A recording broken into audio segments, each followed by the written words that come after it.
নমস্কার বন্ধুরা, মেহুলি রান্নাঘরে সবাইকে স্বাগত। আজকে আমি তৈরি করে দেখাবো চেলা মাছের ঝাল। চেলা মাছ নিয়েছি আমি 200 গ্রাম, ভালো করে ধুয়ে পরিষ্কার করে নিয়েছি। ওটা এবার আমি একটু অল্প করে নুন হলুদ মাখিয়ে নেব।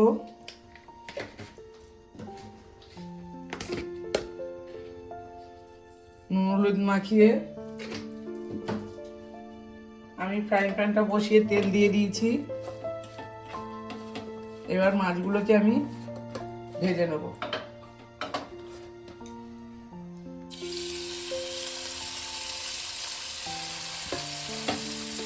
আমি একসঙ্গে সব মাছগুলো দিচ্ছি না, অল্প করে দিয়ে ভেজে নেব। মাছগুলো ভেজে আপনাদেরকে আমি দেখাচ্ছি।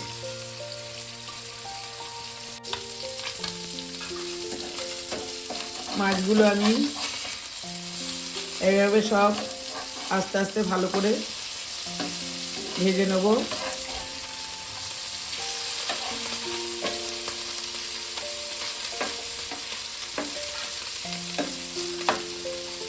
আর একটু কড়া করে মাছগুলো ভেজে আমি নামিয়ে নেব।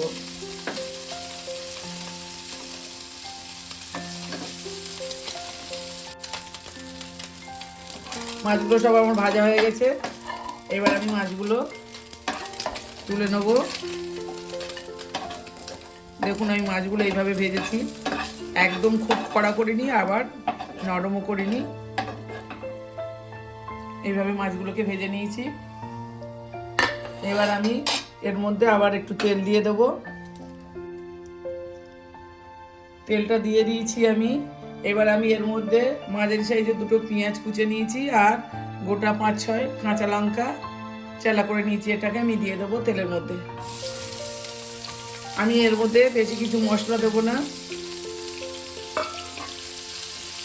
ঘরে রাখা কিছু অল্প উপকরণ দিয়ে এটা আমি করব।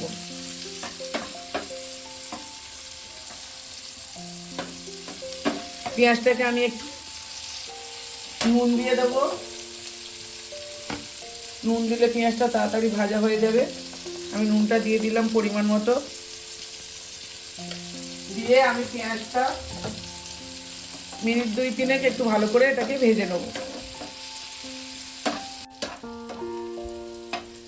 পেঁয়াজটা আমার মিনিট 2-3 ধরে ভাজা হয়ে গেছে। এবার আমি এর মধ্যে দিয়ে দেবো একটা টমেটো কুচি। টমেটো কুচিটা দিয়ে আমি আস্তে আস্তে একটু গুঁড়ো মশলা দিয়ে দেবো।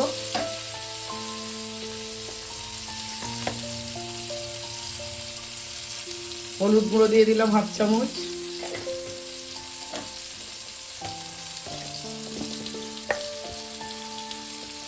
লঙ্কার গুঁড়ো দিলাম 1/2 চামচ।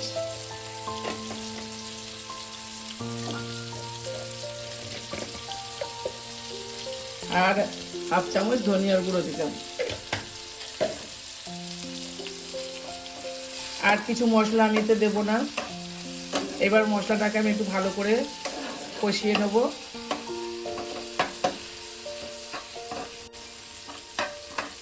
মিনিট 2 মশলাটাকে আমি ভালো করে কষিয়ে নিলাম। এবার আমি জলটা দিয়ে দেবো। খুব বেশি জল দেবো না, ছোট বাটির 1 বাটি জল দিলাম। এটা খুব ঝোল হবে না, একদম মাখা মাখা হবে। এবার ঝোলটা ফুটলে আমি মাছটা দিয়ে দেবো। ঝোলটা ফুটে উঠেছে, আমি মাছগুলো দিয়ে দেবো।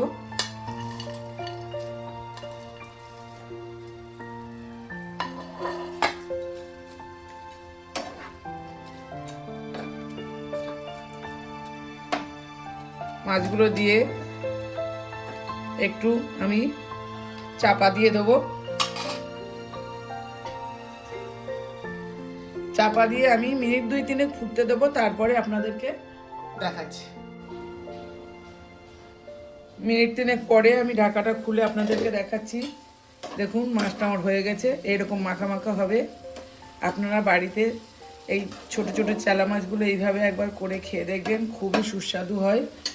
আর যদি ভালো লাগে একটা লাইক কমেন্ট শেয়ার করে দেবেন। নতুন বন্ধুরা পাশে সাবস্ক্রাইব করে পাশে থাকবেন।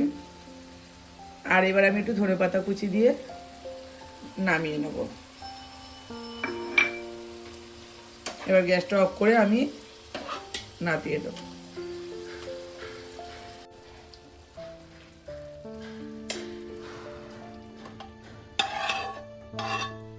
দেখুন কত সুন্দর রান্নাটা হয়েছে, খেতেও খুব টেস্টি। একবার হলেও বাড়িতে করে খেয়ে দেখুন।